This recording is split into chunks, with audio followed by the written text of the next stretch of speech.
America, we don't love you. How many people think that America is some beautiful land when every single economist expects some kind of uprising?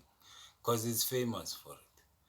I understand. When America's Declaration of Independence was signed, there were Protestant Christians, uh, Methodist Christians, and everybody was fighting over who should have the opening prayer before the nation considers itself a union. America is 200 years old but always behaves like a 7-year-old child, constantly testing his new power.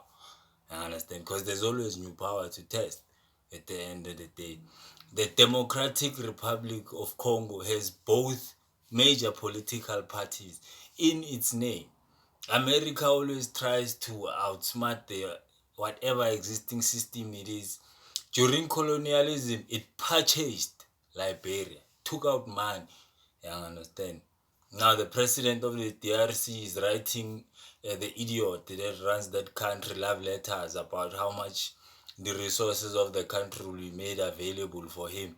You understand? Him and Kagame going to Qatar to ask for some assistance. But they don't realize that nobody over there wants to stop whatever plan is unfolding over there.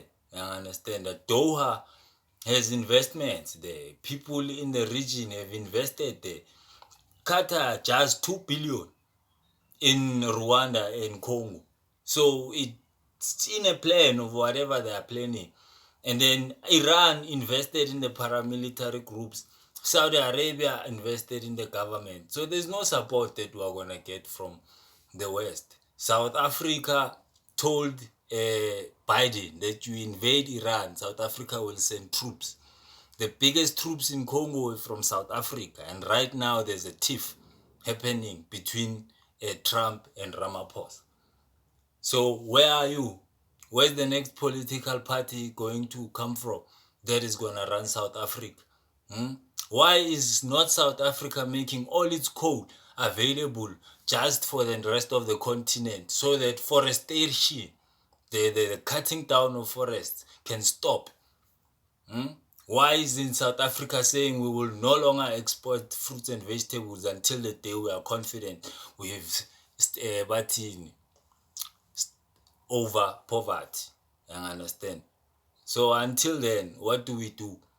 We put our hands in the sky and wait for manna, while the East and the West are deciding on who are we in the South.